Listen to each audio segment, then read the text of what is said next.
트럼프가 25년간 중국이 기술을 훔쳐왔다며 불공정한 무역 정책을 비판하며 한 말이었습니다. 미중 무역 전쟁으로 글로벌 기업들이 중국을 떠나고 있습니다.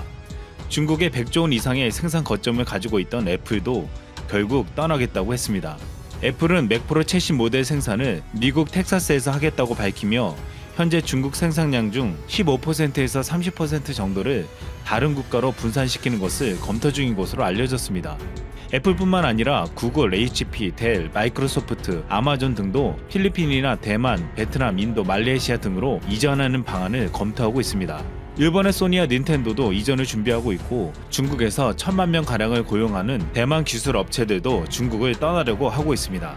수많은 글로벌 기업들이 중국을 황급히 떠나는 이유는 미중 무역 전쟁이 가장 컸습니다.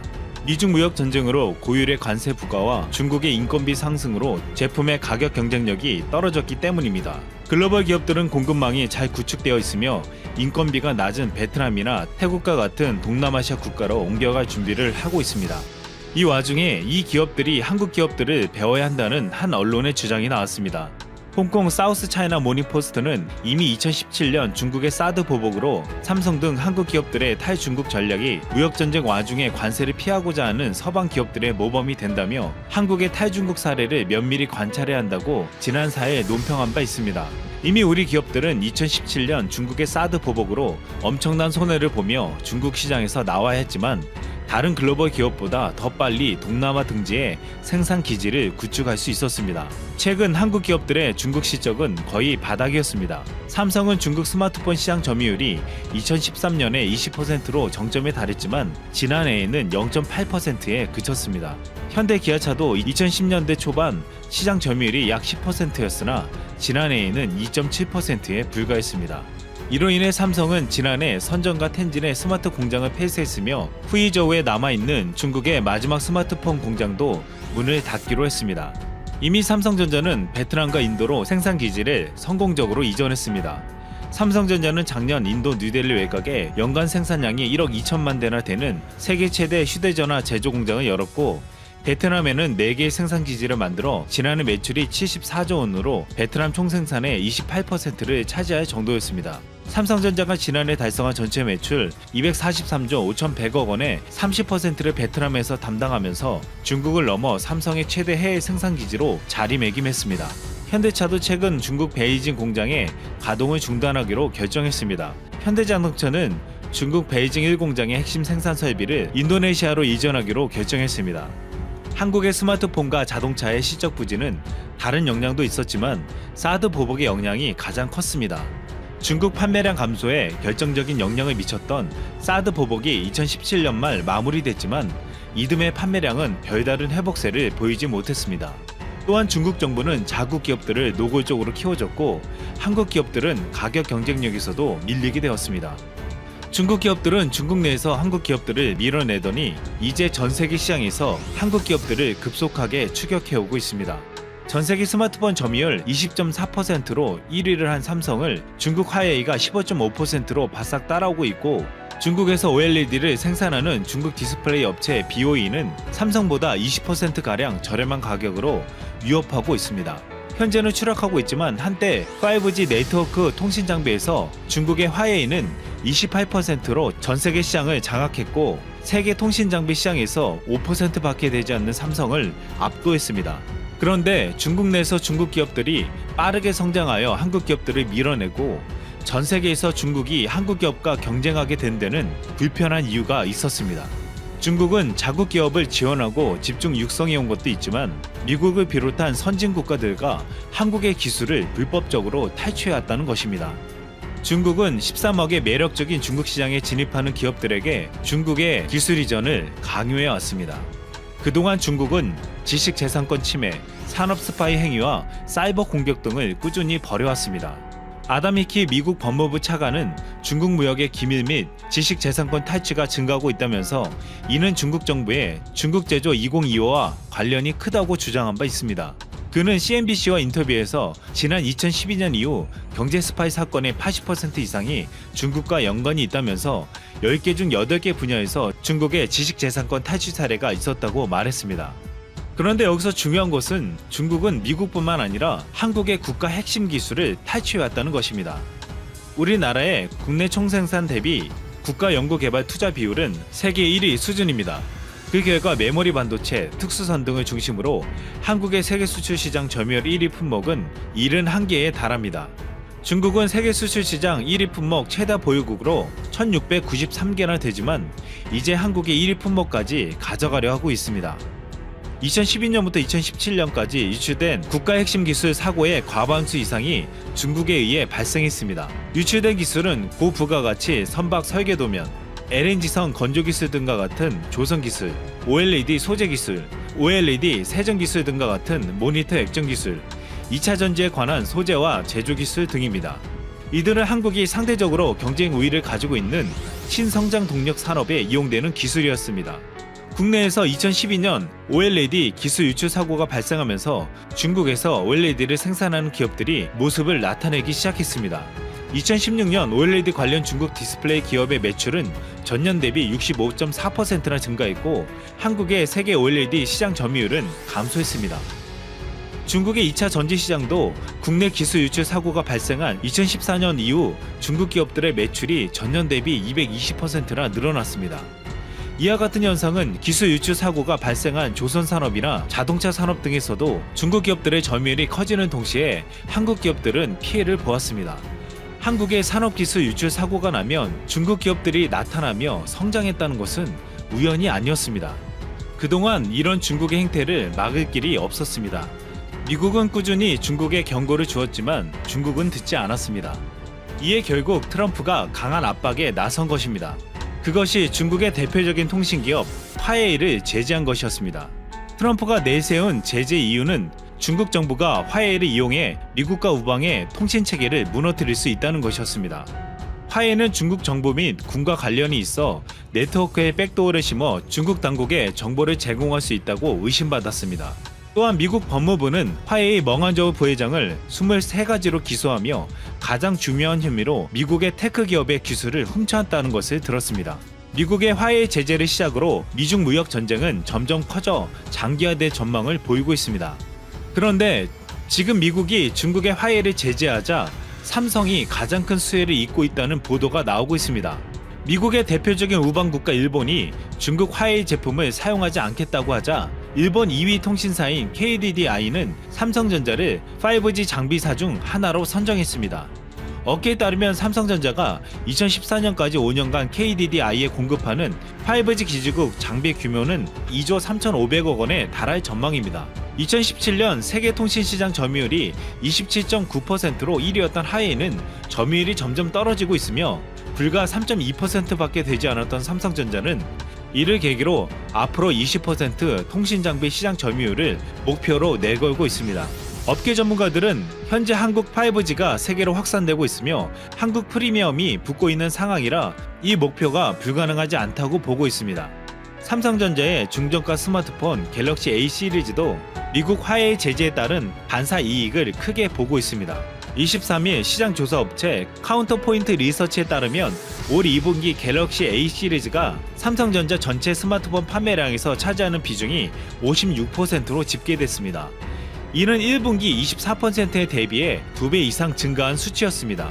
중국 화웨이의 아너 시리즈 판매가 크게 감소하면서 이 빈자리를 갤럭시 A 시리즈가 채웠다는 것인데 올 2분기 중동부 유럽 스마트폰 시장에서도 화웨이를 제치고 점유율 1위를 기록했습니다. 미국의 제재에 일본과 유럽 국가들이 중국 화웨이를 밀어내며 삼성이 그 자리를 차지하고 있는 것입니다.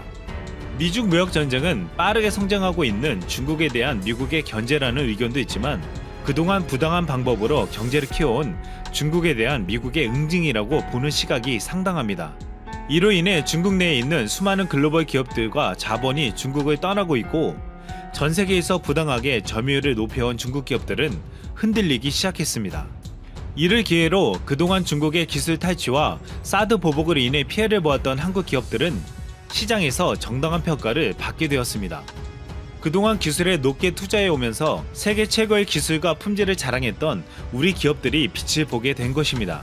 우리 기업들은 사드 보복의 위기 속에서도 다른 글로벌 기업보다 더 빨리 생산 기지를 옮겨서 안정적인 생산 기지를 구축했고 더 혁신적이고 창조적인 경영을 통해 세계 시장에서 점유율을 점점 더 높여가고 있습니다. 재팬 비즈니스 프레스는 화이트리스트 제외 한국, 러시아에 빠르게 접근이라는 기사를 통해서 한국과 러시아의 급속도의 협력 관계에 시샘을 넘어 안절부절 못하고 있음을 보여주고 있습니다. 2018년 한국과 러시아의 교역량은 97억 달러로 중국 다음 규모였습니다. 러시아가 원유와 LNG 등을 팔고 한국이 자동차 부품, 기계를 판매하는 구조는 러일 무역 구조와 매우 유사합니다. 기사는 왜 한국 기업은 러시아 극동 진출에 적극적인 것일까 하는 의문을 표시하고 러시아 비즈니스 협의회 박종호 회장은 다음과 같이 답합니다. 올해 6월 한국과 러시아는 서비스 투자 FTA 협상을 시작하기로 합의했다. 이것이 체결된다면 한국 기업의 러시아 투자를 가속시킬 수 있다. 당면한 최우선 사항은 한국 기업이 입주하는 산업단지를 건설하는 것으로 이것이 완성되면 농업, 해산물 가공, 목재 가공, 조선업의 한국 기업 20-30개가 단번에 기업 활동을 본격화한다. 또한 첨예한 한일 관계는 한러 관계에도 영향을 주고 있습니다. 일본이 한국을 화이트리스트에서 제외하고 수출 규제를 강화함으로써 대체 수입처로 러시아의 중요성이 높아지고 있는 것입니다. 박종호 회장은 계속해서 역사 문제로 인한 일본과의 대립은 점점 심해지고 장기화될 것이다. 한국은 러시아와의 무역 확대, 경제 협력을 강화하고 있다. 특히 일본에서 수출 제한 대상에 들어간 1000개 품목 중 반도체 재료, 전자부품, 공작기계, 그리고 IT 분야에서 한국과 러시아는 전략적으로 협력할 것이다. 러시아는 기초과학이 강하고 석유화학 산업 역시 발전했으며 IT 분야에서 우수한 인재가 풍부하다. 한국과 러시아는 시너지 효과를 발휘하면서 경제 발전할 수 있는 가능성이 매우 높다라고 생각한다. 러시아도 적극적입니다. 7월 일본의 반도체 핵심 3개 품목 규제 직후 러시아는 불화수소를 제공할 의향을 바로 전했고 한국에서는 문재인 대통령이 직접 국내 기업의 대표들과 가능성에 대해 협의를 한 바 있습니다. 또 유명 화학자인 모스크바 대학의 유리 지르토프 교수는 이에 대해 다음과 같이 평했습니다. 일본은 원료인 형석을 중국에서 수입해서 불화수소를 생산하는 반면 러시아는 자국 원료이기 때문에 유리하다. 러시아에서의 불화수소 조달이 실현될지는 알 수 없지만 일본의 대안을 러시아에서 찾는 흐름은 다른 품목에서도 확대될 것이다. 한편 일본의 러시아 무역위원회의 사이토 다이스케 소장은 한국은 항상 일본보다 한 발 앞서가는 자세가 있다. 일본 기업이 극동 진출을 주저하고 있던 때에도 러시아 시장의 미래를 예측하고 적극적으로 전개해왔다. 한국 기업은 성공 여부가 불확실해도 일단 가능성이 있으면 우선 진출해보겠다는 적극적인 자세가 있다. 그 점이 신중한 일본 기업과의 큰 차이점이다라며 한일 기업인의 마인드 차이를 평했습니다.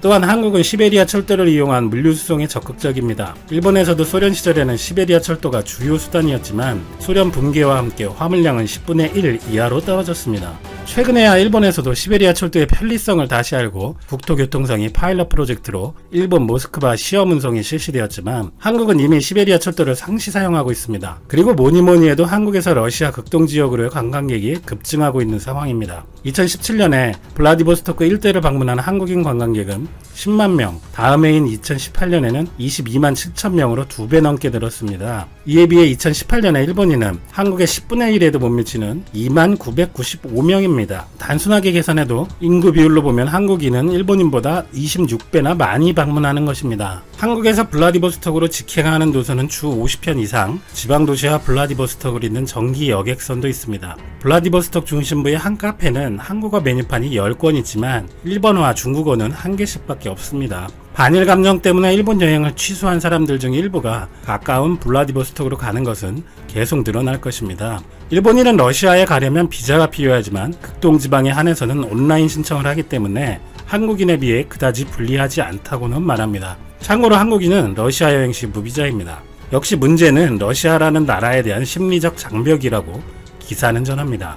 아베 신조 총리는 기회 있을 때마다 푸틴 대통령을 블라드미르라고 친근하게 부르며 우호 분위기를 강조하고 있지만 국민들의 왕래를 보면 총리는 그렇게 연출해도 실제 상태와는 괴리가 있는 것 같습니다. 러시아는 호감도 높은 일본 제품의 신뢰성도 높지만 이 정도에서 만족하는 동안 한국이 가지고 가버릴지도 모른다고 마무리하고 있습니다. 이미 현대자동차, 삼성, LG가 러시아에서 일본보다 훨씬 자국 브랜드 수준으로 대우받고 있는 걸 알고 있는지 궁금합니다. 이어서 일본의 러시아에 대한 재미있는 외교 구애 전략에 대해 소개해드립니다. 아주 재밌으니 끝까지 보세요. 같은 시사 전문지 재팬 비즈니스 프레스의 연재 기사입니다. 제목은 일러 관계의 열쇠 인도가 치고 있다. 한국과 러시아의 협력이 크게 강화되고 일본은 한국뿐만 아니라 러시아와도 역사적으로 껄끄러울 뿐더러 현재까지 영토 분쟁도 있습니다. 내심 일본은 영토 자원, 군사 등 그야말로 강국인 러시아와 관계 개선을 이끌어내고 싶은 마음은 역력하지만 직접적인 구애에도 러시아가 아무 반응을 안 보이고 있는 것입니다. 블라드미르, 당신과 같은 미래를 보고 있다. 러시아의 청소년과 일본의 미래를 짊어질 사람들을 위해. 이것은 9월 동방경제 포럼에서 아베 총리의 연설의 일부입니다. 이에 대해서 인터넷상에서는 뭐뭐 하는 소리 하고 있네 라는 의견을 보이는 등 일본의 외교에 대한 비난이 강한 상태입니다. 영토 문제를 포함해서 일본 러시아 관계는 별 진전이 없기 때문인데요. 가장 큰 원인은 미국 러시아 관계 악화 때문입니다. 직설적으로 얘기하면 일본 러시아 관계는 미국 러시아 관계라 할 수 있습니다. 2014년 러시아의 크림반도 자국영토 편입, 트럼프의 러시아 스캔들 이후 오히려 반작용으로 미국 의회 민주당과 러시아 강경파가 강화되어 미국 러시아 관계는 오바마 시대보다 악화되었는데, 러시아는 미국의 동맹국인 일본에 대해서도 경계심을 강화해 러일 관계가 정체했다는 평가입니다. 아니 이게 러시아 탓일까요? 모든 남 탓을 하는 습성이. 그런데 최근 그 타겟책이 러시아의 아크틱2 LNG 프로젝트에 있다고 합니다. 아크틱 LNG2 프로젝트는 러시아 북부의 육상 가스전에서 생산한 가스를 북극해 항로를 통해 아시아와 유럽에 공급하는 프로젝트입니다. 러시아 노바텍이 지분 60%, 프랑스 토탈사, 중국, 그리고 일본 미츠히물산, 일본의 석유금속자원기구의 공동출자회사인 제이아크가 각 10%씩입니다. 최근에 일본은 참여를 한 반면 한국의 가스공사는 투자를 하지 않아서 국내에서도 기회를 놓쳤다. 경제성을 검토한 타당한 결정이었다. 이렇게 말이 좀 많았던 사업인데, 여담으로 삼성중공업이 여기서 쓸 LNG선을 수주한 게 거의 확실한 상태로 여기서도 삼성이 숨겨진 승자인 것 같습니다. 어쨌든 러시아 주도의 이 사업을 지렛대로 아베 총리와 일본은 러시아와의 관계 개선에 크게 기대를 걸고 있다는데, 내용은 러시아산 LNG를 인도에 수출하는데 일본이 자금 기술 제공을 함으로써 미국 눈치를 보느라 일본이 직접적으로 러시아의 구애가 잘 안 되는데, 마침 인도도 미국과 동맹이니까 미일 인도 동맹으로 러시아를 끌어들이는 모양이라고 그림까지 그려가면서 기대하고 있는 것입니다. 인도는 러시아와 구소련 시대부터 우호 관계가 있고 최근 브릭스와 G20의 틀에서 협력을 강화하고 있는데, 이것이 실현되면 일필휘주의 응원한 연결이 실현되는 것이다. 자유롭고 개방된 인도태평양과 러시아가 개발을 진행해 사상 최초로 두 개의 해역이 하나가 되는 물류의 큰 길이 탄생한다고 흥분된 연설을 하기도 했습니다.